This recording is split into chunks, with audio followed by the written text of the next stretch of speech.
So explain to us what libertarian is. I hear that all the time. Let me tell you what libertarian is. Libertarian is someone who says you can be as liberal or as conservative as you want to be. Just don't force others to be like you. Got it. That's what we are all about. We are all about long-term solutions, not short-term solutions. We're all about changing culture, not just changing law.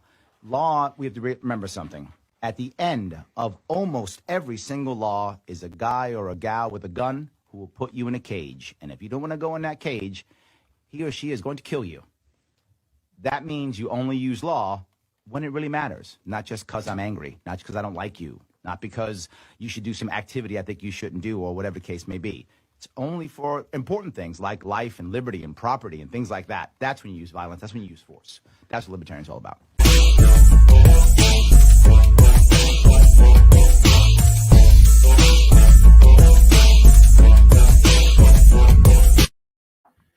Yes, hello everyone. It is Larry Sharpe here with Libertarians Drinking Coffee live again. My normal, hour tends to be around 2 p.m., but we have a special guest today, so we've gone to a little after 5 p.m. this time. But hey, I'm still here. I still love you guys, and if you like what we're talking about, understanding the liberty movement is more than just the presidential candidacy. It is that, but not just that. It's also local. It's people all across the country. Then you know what? Like, share, comment, let people know this is happening, let people know what we're talking about, and that it does matter so that we can grow our own media. It does matter. I am very lucky today on Libertarian Drinking Coffee Live, and I've got coffee. The brand is strong. So I have someone from Oklahoma, which is awesome. I have someone who actually knows the Tiger King. Yes, absolutely. I have Chris Powell, someone who ran for governor during that same time and also is a current council member, city council member on the Bethany City Council in Oklahoma. Thank you so much for coming, Chris. I'm glad you came by. Thank you for having me. It's great to be here. So let me ask the crazy question, which people, why did you decide, after running for governor, why did you decide to say, you know what, I'm going to take city council member? Why go that route? Why make that step?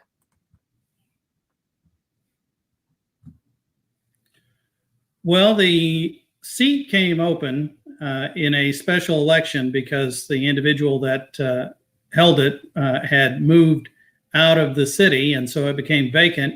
An opportunity both to have an opportunity to win, but to get in office and really try to show some things a libertarian can do in an elected position. Yes. And, as I have always been more focused on the local kind of stuff. I ran for governor for some, a couple of different reasons, but that big stage is not really, I'm more interested in the local stuff. And so that's really what I was trying to do. No, I love that. And I love the idea that you actually thought, hey, here's an opportunity where I could do two things. I could actually win. And then once I win, I could actually make some impact and show some people that if a libertarian actually is in a position of authority, the world doesn't end, right? I mean, actually, there's no apocalypse. Things that get better. So let me go, though, to the thing that a lot of people want to talk about. And I'm glad you've won, and thank you and congratulations for that. Yeah, it's an opportunity to affect policy. Sorry, guys. We're obviously having some technical difficulties here. I apologize for that. We'll see if it gets a little bit better. Because I noticed some of you want to talk about the Tiger King. I know that.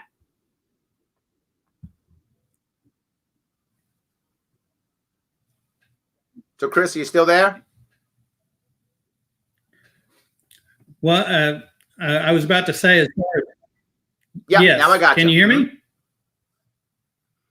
So you ran for governor. Okay. Well, at the same time the Tiger King ran for governor. Same time frame. You were doing it at the same time. In fact, you ran a primary, if not mistaken, and he was in the primary, and you won the actual primary. Give us some insight to that, if you would. Yeah.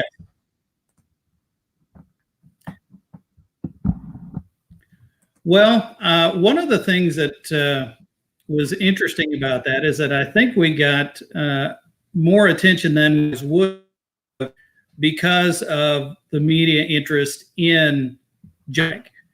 He's, he makes a story everywhere he goes by being so flamboyant and outlandish. And we got some attention out of that.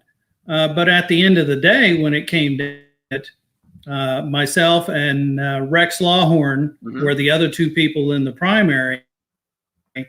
We're both and I want to throw a shout out to Joshua Dial for in the docuseries for pointing out that Joe is not really a libertarian. But we not only are the real deal, but both of us put a bunch of effort into going out and reaching the voters and talking to people. I door knocked all over the place. Wow. I probably knocked on close to 2 doors during that campaign. Rex had a little different strategy. He was I think he went to almost every one of our 77 counties doing meet and greets.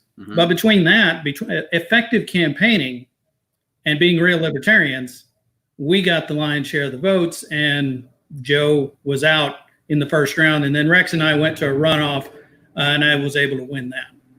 How did you do in the actual election?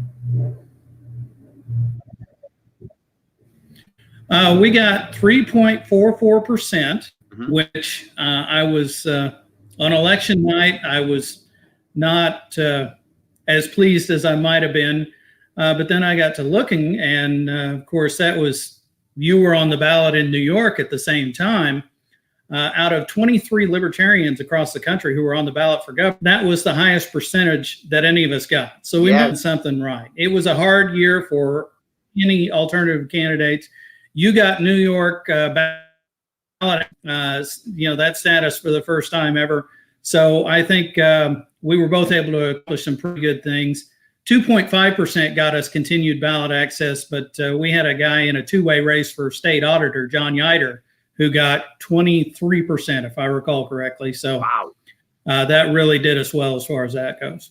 I love that. So let me ask, now that you've, I'm assuming you saw the Tiger King series. I'm assuming you watched it. Yes, I did. Any insight that we maybe, insider might know something that maybe we didn't get or we didn't see? Well, there were a lot of things that didn't make it in there. Okay. Joe had a car accident right in the middle of the campaign that didn't get mentioned at all. Wow. But one of my favorite stories to tell, we had a guy named Gary Richardson, who was a former federal prosecutor, was a very wealthy lawyer. He's actually been in another Netflix docuseries on the killer Henry Lee Lucas. He has a bit role in that. But we were at a live debate, and we weren't supposed to ask each other questions. And all of a sudden, Joe turns around and asks Gary Richardson, this very religious man, have you ever done meth? Wow. And of course, he says no. And then he turns to our sitting state auditor, Gary Jones, another guy named Gary, and asks him if he smokes marijuana. And Gary Jones admit that as a teenager, he did in fact smoke marijuana, which is not necessarily the most popular thing to say when you're in a Republican primary in Oklahoma. Yes, I can understand that. Yes. Wow. That's brilliant though. Like he knew exactly what to ask, didn't he? Well, it was just like that. You never know what he was going to say, and he was going to say it too. So it was just an incredible moment to be there. I mean, and watch that interchange between these. Then it's almost like it went down the memory. I've tried people to pay attention to that I can't get anybody to look at that because there's just so many other outlandish things that he did. Mm-hmm. So let me go to now that you've been through that, right? You've been through an election with Joe Exotic, Tiger King, right there with you, standing next to you. You've been through that. when you look back at it now with hindsight, right? Now you've got hindsight. Looking back at it now, was that a good thing, a bad thing? Did it not matter? How do you take that apart now since you were kind of part of that? What's your 2 cents on this? Well, it does attract attention. Like I said, we got media that we probably wouldn't otherwise get. And once the primary was over and he was out of it, Rex and I were both a little bit chopped liver. We did not get as much attention after that. So you get an opportunity to spread the message a little bit that you don't get without that sideshow.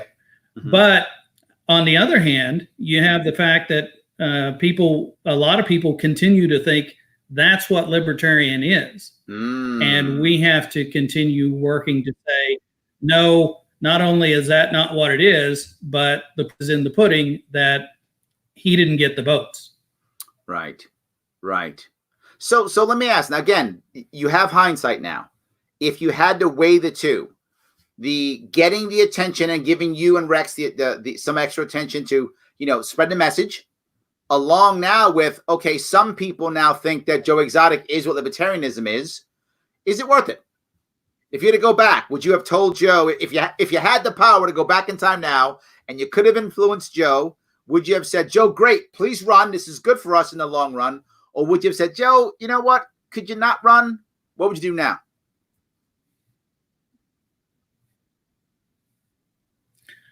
I would have to say that I would not advise him to run, not just because he presents a false picture of who libertarians are, although that's certainly good enough on its own, but also because whenever somebody asks me about running for office, there's several things that I tell them, and he didn't have anything going on besides that he wanted the attention.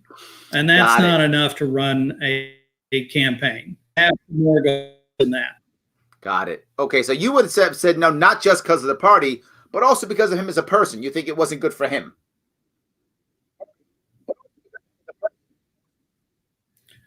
I think that he was for the entirely wrong kinds of reasons, which is just that he wanted attention. That's really all it was. He's very narcissistic, and he wants everybody to be looking at him. And despite the fact that he's in federal penitentiary, he has got to be loving that he is so well known across the country because of the docuseries and all that. So if he gets back out and wants to run again, are you going to be like, go Joe? Are you going to be like, nah, maybe not? I'm going to do everything I can to encourage him to run as a Republican. I think that would be helpful. I like that. Very good. That was a very good answer. I appreciate that, Greg. That's very good. So good. That's awesome. So how about for you now? I mean, seeing the attention that the party's gotten from the series, which I know it was a small part, right? And luckily our guy said he's not a libertarian openly, so that was good. I'm glad he said that. Do you think longer term, meaning this year, the election coming up, you think this is going to be, what's going to happen in Oklahoma? Is this going to be a great year? Is this going to be a, what's it going to be for this next year? Well, unfortunately, we were well into the COVID-19 stuff when filing took. We don't have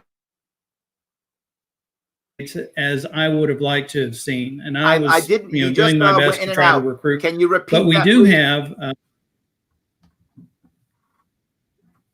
Well, we didn't get as many candidates as we would like because filing took place right in the middle of all of this COVID-19 pandemic stuff. But we do have to go for corporation commissioner in a statewide race. Nice. And he is going to face who comes out of the Republican primary. That's going to be a two-way race. We also have a two-way race for a state Senate seat with Greg Sadler down in Shawnee, which is in Pottawatomie County. And we have Bud Jeffrey running for Pottawatomie County Court Clerk in another two-way race. So there will be at least one small pocket of voters that are going to have 3 races on their ballot where it's just a Libertarian and a Republican. That's amazing. I'm so happy to hear that. We're making an impact, guys. Everyone watching and listening, I know everyone's talking about the presidential, election. And again, that does matter. Of course it does. But local matters too. And if we can't make these local victories, why are we even running a presidential candidate, right? We've got to get all of them. We can do all of it. It all matters. I appreciate that. And yes, someone put up, Joshua. Yes, I know it's Joshua. I just didn't necessarily need to say his name. But yeah, Joshua was amazing in the series, actually saying, hey, this guy's not libertarian. I appreciate that. So, of course. So thank you for that. So, so you think there's actually, even with this COVID crisis, even with Tiger King, there's a chance for us to still make some impact here in Oklahoma? Oh, yeah. If nothing else, the Corporation Commission race is going to secure us ballot access through 2024 and give us some attention, because there's the Senate race and the Corporation Commission race, and those are the only 2 statewide races. My friend Robert Murphy, who has been a Libertarian for a long time, is our candidate in the Senate race. So we're going to see what kind of noise we can make there. And we've got a state House candidate. Like I said, I wish we had more, but a lot of people were really put in a tight spot with the pandemic. But we feel good with the races that we got, and we feel like we can really do some things as far as trying to reach out to voters and trying some new things, seeing what we can do that's effective. I like that, man. I was worried, right, that with everything happening with Tiger King, that either we'd get the wrong type of a press, or we'd get laughed at and nobody would paying attention at all. So I'm glad that we still have some bright spots in Oklahoma. That's good. Do you think there's a way that we can take advantage of the popularity of Tiger King in Oklahoma? I mean, across the country, I guess, but more, it's really happened locally for you.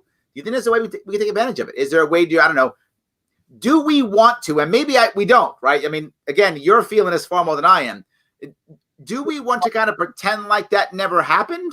Or do we want to lean into it and be part of that? What's your gut tell you in your local community? What's happening?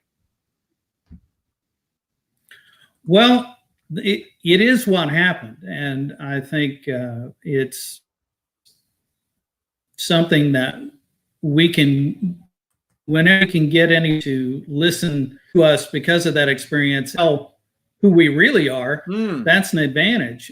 Rex Lawhorn had a piece in Reason about his perspective on running against Joe. And I've had the opportunity to talk to a couple of media outlets locally, such as the Lost Ogle, about my perspective on it. So we've gotten some attention because of that. Nice. And when we have the opportunity to tell our side of the story, it's not just about crazy things that he did, but it's also about our belief and for what we to promote that in the state of Oklahoma and the offices that we've been able to win. I'm on the Bethany City Council. Our state chair, Chad Williams, is on the Chalk City Council. We've got Josh Clark, who's a school board member out in Dale. And then we've got David Greer, who's on the city council in, I can't think of the name of that town, down in Murray County. So we've been able to capture some offices, and we want to continue to do that. And if it takes, getting somebody to talk to us about Joe to open the door so we can talk about that other stuff, take what you can get. Yeah, absolutely. I'm glad. I mean, that's my whole point. A lot of people who, the phenomenon that Tiger King has definitely at least put the name in people's heads where it wasn't in their heads. So again, if we can get them to go and listen to something deeper, I'm in.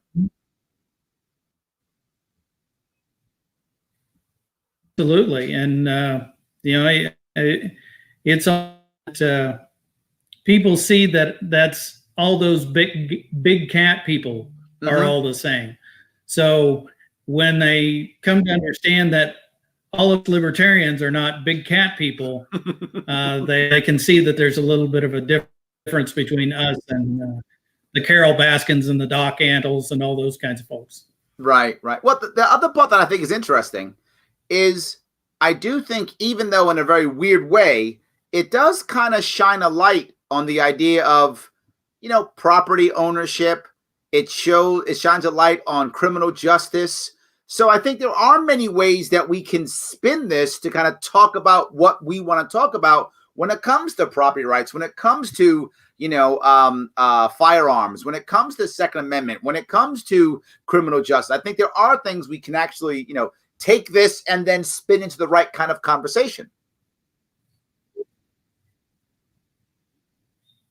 Absolutely. I mean, one of the things that Joe did that was very positive, and this was in the docuseries, is that he would take people who really didn't have any place that they could really go, oftentimes because they had a criminal record, and he would give them work and a place to stay.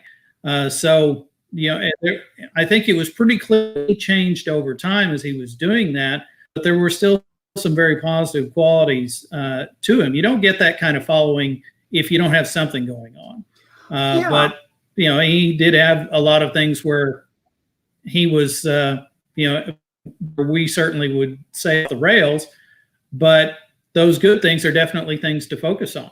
No, I agree. I mean, if you look at what he did, right? And I don't know, I'm not making any claim on guilt or innocence. I'm only saying, if you look at how he ran his business, the guy didn't care about your sexual orientation, didn't care about your gender. The guy didn't care if you had a criminal record. He was like, you ready to work? Come work. That's all he was like. You ready to work? Come work. You need a place to stay? There's a place to stay. It's not great. It's not awesome, but it's a place to stay if you want it. Come. I mean, and you might say, well, wow, he was, and I've heard people say this, wow, he was bad to his people. Well, the other person gave them nothing. And the alternative was, these people have no home. And how do you know that? If you remember in the docuseries, the woman got her hand bitten off, and she still went back. Not because she was like, oh, I love him. It was because this is someone who didn't judge her. This is someone who said, I don't care who you are. This is someone who said, come on in and work. She had a family and a support structure, and she still went back and didn't even sue him. I mean, it's crazy, but it's right to your point. There were some very good aspects about that I wish, in certain cases, I wish everybody would pick up some of these aspects when they're hiring people. Yeah, you can separate all the negative stuff from, some of the positive things that he did as far as that goes. And you can certainly see that entire world, that big cat world, is full of people who are larger than life and have larger than life problems and issues with themselves. So that doesn't mean that we can't see what good he did and what good may have come out for some of these other people. We just have to keep both of those sides in focus. And we also have to make sure that we recognize that Joe is not representing us, but he is representing a certain aspect of American life that people don't see and don't really.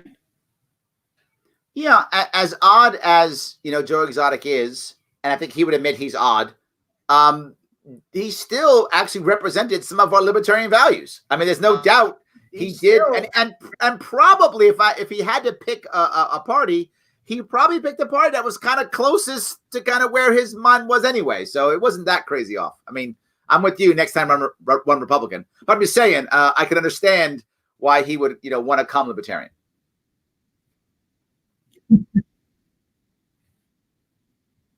Sure. And I think that, the fact that he tried to do that, and then the libertarian voters here sent the clear message that we want somebody who's a more serious candidate, who really reflects what we believe. I don't know if that doesn't have a message for other libertarians in Oklahoma and across the country. Another example that I can think of is somebody like Augustus Saul Invictus, who, he was defeated by Paul Stanton down there in Florida a couple of years ago and left the Libertarian Party. I think when, regular libertarians who have families and jobs and lives and are not quite as focused on involved in things as we are, I think we see that, that they want serious candidates. Yeah, I agree. And I think that, the weird part about our party that a lot of people are unhappy about is a lot of personalities get to come in. Those personalities that maybe we don't want in, but they come in. But I'm happy that every time we beat them back, right? We do. We beat them back, and not by saying get out, but by we vote them and we show them that this really isn't the party for them. And I know a lot of people are upset about that. I'm actually not. I don't mind them coming in as long as they eventually go away. I'm actually okay with it. I mean, I think it does open us up to having more chances to have some crazy press, sometimes bad, but it also lets people know that we're not going to prejudge you. And I think that's one advantage. Well, yeah, it's, come on in. We're happy to have you. But that doesn't necessarily mean you get to be out front on the first night. Exactly. Yes. So, we want people to join the party, and we want people to feel comfortable with, well, maybe I don't quite agree all the way with that yet, but my approach is that anybody who wants us to have more liberty than we do now is a libertarian. And if they get involved with us and become more libertarian, then we're winning. Absolutely. Absolutely. So before we wrap this up, we're about to wrap this up. Is there anything, Chris, that you want to bring up specifically? Well, I'm just really excited about the races that we have as far as with Todd Hagopian and Greg Sadler and Bud Jeffrey, who are in those 2 candidate races. And do even bigger things in the future here in Oklahoma and as well. And I'm really looking forward to however this national convention works out so we can nominate our national ticket. And I'm very hopeful that it will work out that we will have a Larry Sharpe vice presidential campaign supporting our nominee, whomever that is. I hope so it's too. Somebody that you'll be able to support, and we'll be able to do game for 2020 here. I hope so too. I'm with you. All right, guys. If you want to learn more about what Chris is up to, heading over to facebook.com, Chris for Council. He's got a lot of good information, a lot of stuff going on. And when he starts running again, no, he's not running this year, but when he runs again, he'll need your help. So make sure you are able to support him either online, being his Facebook warrior, social media warrior, or throwing him a couple bucks over there, or helping him to knock on those doors because he likes knocking on doors. So you got to help him out doing that. So thank you so much for today. Chris, thank you for coming. So, thank you, Larry. all righty, guys. Have a good one.